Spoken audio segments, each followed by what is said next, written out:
Okay, I have just a few more slides for you guys in terms of multiplying matrices together. So the stuff that you guys watched in the last video should be pretty simple to pick up. This stuff is going to be a little bit more complicated. Not complicated in terms of the math portion of it, just more complicated in the setup of the actual problem. So when you are multiplying matrices together, you are multiplying a row by a column. Okay, so you're taking, let's say, for example, what's listed already here. You have row 1, so all these R values are in row 1, multiplied by column 1 of another matrix. But notice that when you multiply them, you multiply the term row 1. So whichever number is in the very first position in row 1, you multiply that by whatever number is in the very first position in column 1. And then you add that to the product of the number that's in the second position of row 2 and the second position in column 2. Okay, so there's multiplying and there's adding that's going on when we're doing this. Okay, this entire sum of whatever number will take place, or will take over the number in row 1, column 1. So if you have 5 columns and 2 rows in your new matrix, then this will be row 1, column 1. Okay, and you'll see that in a little bit with an example. When you are multiplying matrices together, the columns of A, so your columns of your first matrix, have to equal the rows of your second matrix, or the rows of matrix B. If they do not equal each other, then you cannot multiply them together. Okay, so the rows and the columns don't have to be equal, just the column of the first matrix and the row of the second matrix have to be equal. So let's actually jump to an example to kind of see how this looks. So we need to multiply just the row by the column. So first thing that I'm going to do, okay, it already says it's 1 row, 1 column, but I'm just going to list this. You have 1 row by 3 columns for this matrix R.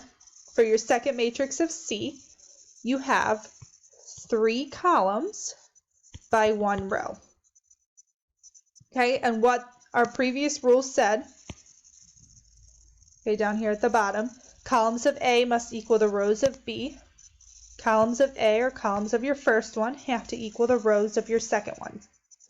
And a trick with that, if your inner values are the same, so your columns of the first one, rows of the second are the same, you cancel those out, and then your new matrix, so when you finish multiplying those together, is going to be a 1 by 1 matrix. I'm just going to write this here to the side. So it's going to be a 1 by 1 matrix because you can cancel out those middle terms if they're equal. And then whatever numbers you are left over with in order, so left to right, is the size of your new matrix. Okay, so we are multiplying these together. You have one matrix, so one value. I'm going to show you kind of how everything's going to match up. So we are taking your first term in row 1 and we're multiplying it by your first term in column 1 for your second matrix. Let me just rewrite this here to the side. So this number is going to be row 1 times column 1. So I have 3 times 2. I'm going to show you every step for this one. Plus, then I'm taking my second term in the columns in the row. Negative 4, that's your second term, times 6. And then your third term, which is 5 times negative 4. Okay, so you're going to multiply all those numbers first, and then you add them together, and whatever number you get is your new matrix. Okay, so you should get a value of negative 38. And it's only a 1 by 1 matrix, so you only have one number. Perfect. That works for this example. Okay, all of our examples, though, are not going to be this easy. So let's look at one that's a little bit more challenging. 2 matrices here. First thing we're going to do is we're going to list the size of the matrix. So I have 2 rows by 3 columns for the first one. Then I have 3 columns by 2 rows. All right, that middle term is the same, so I'm going to cancel that out. So my new matrix that I formed needs to be a 2 by 2 matrix. All right, so 2 by 2 matrix. That means in this first position, it's row 1, column 1, row 2, column 1, row 1, column 2, and then row 2, column 2. I write out those symbols just so that I can see where I'm pulling all of my pieces of information from.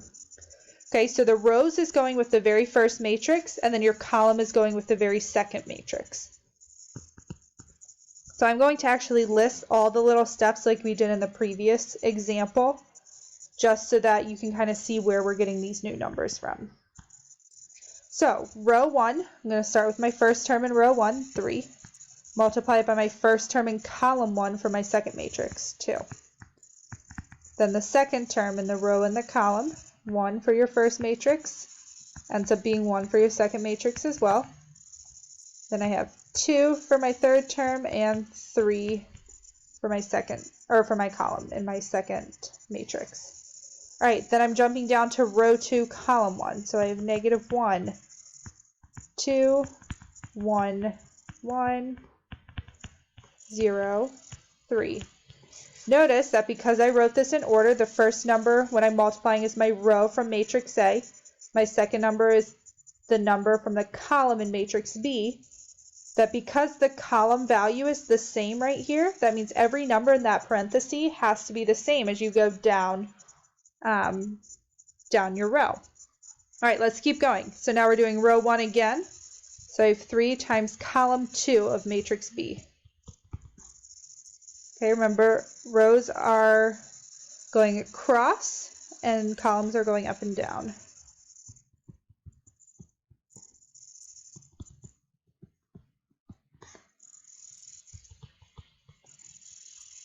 Okay, then I'm doing row 2 and column 2. Row 2 from matrix A, column 2 from matrix B. Okay, so now what I need to do is I need to multiply those numbers together and add them. I should have 4 numbers because I have a 2 by 2 matrix when I multiply them and add them. So go ahead, do that. Okay, so those should be your 4 numbers for your new 2 by 2 matrix. Okay, if you didn't get that, go back and double check your math. I believe everything that I did is correct, but I could have made a mistake. So just double check it, make sure that you're getting the same thing that I am. Okay? For this example here, I'm actually going to show you a different way that we can multiply matrices together. Okay, you can do the same type of process that we just did over here in example 4. That's totally fine. I'm just going to show you a different way called the zipper method. That might make a little bit more sense to you guys. Okay, so I believe that these are the same matrices. Yep. Just notice that now we're multiplying matrix B by matrix A. So matrix B is going to be, that needs to come first. I'm going to rewrite A over on the other side.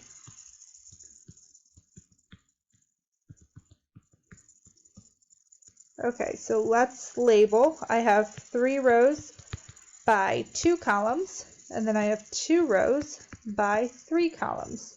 So when I multiply these together, I'm going to have a 3 by 3 matrix. Okay, so it is going to be a little bit different than the one that we just looked at. All right, so you can do the same process that we just did and do all those steps. Another way that I'm going to show you is we're going to write matrix B, so you write your first matrix on the side. So I have 2, 1, 3, 0, 1, 2. Okay, then we're going to write right beside that kind of an open bracket. This is going to be where we're going to write our new matrix. So remember, our new matrix needs to be a 3 by 3 matrix. So this is matrix B, our first one. Then you're going to write your second matrix right above the blank matrix that we have. So A is going to be written right here. 3, 1, negative 1, 1, 1, 2, 0. Okay. So what we're going to do, I will try to show this with a few different colors. Again, you can do the process that we just did in the previous example, that's fine. For this number that's going to go in this box here, okay, that's row 1, column 1. You're going to take row 1 and you're going to take column 1. That form that number there. Again, you need to multiply the number that comes first and then add that to the number that comes second. So 2 times 3 is 6, plus 0 times -1 is -1, so that's going to be 5. Okay, let's pick a different color now. For this term here, you're going to take the row, and now you're multiplying that by the second column. Okay, so the first numbers get multiplied together, and you add that to when you multiply the second numbers. I actually made a mistake with that first number. 2 times 3 is 6, 0 times -1 is 0, so this should actually just be 6.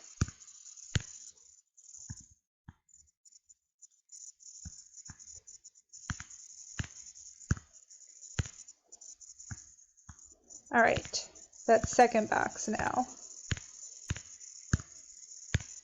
You're going to multiply 2 times 1, because that's the first term. That's 2. 0 times 1 is 0, so this becomes 2.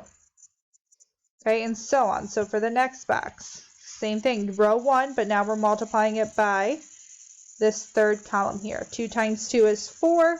0 times 0 is 0. Add those together, you get 4. Okay, then you move on to the second row. And now we're dealing with the second row from the first matrix, and then this first column from your second matrix. 3 times 1 is 3.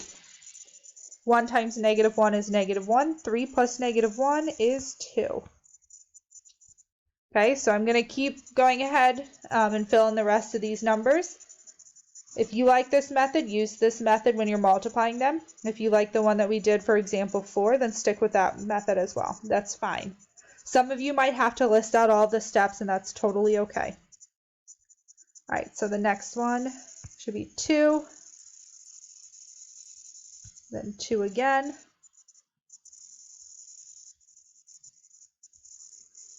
then 7, 5, 6. Okay, again, I believe I did my math correctly, but double check it, make sure that you agree with what I have. If not, just let me know so that I can update this. Okay, so that's multiplying matrices together. I want to show you one example real quickly where it won't work.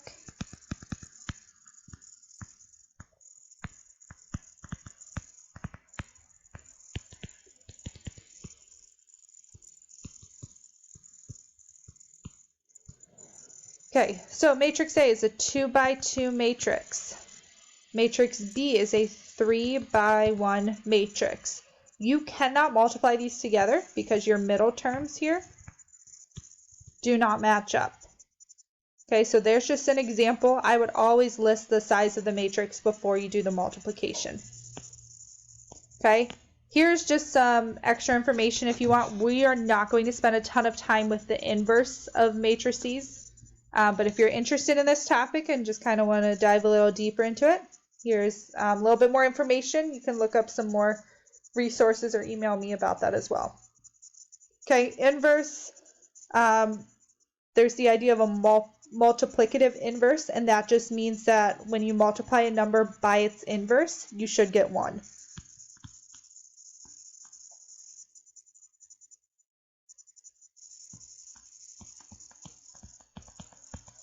Okay.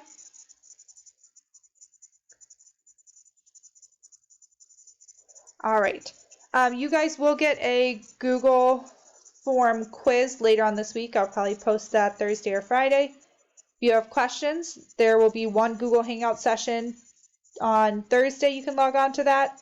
I think after this week, we'll just do it based on need, a need-based Google Hangout session. Okay, email me with any questions. Try some of the practice problems.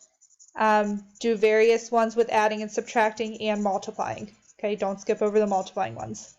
Have a great week.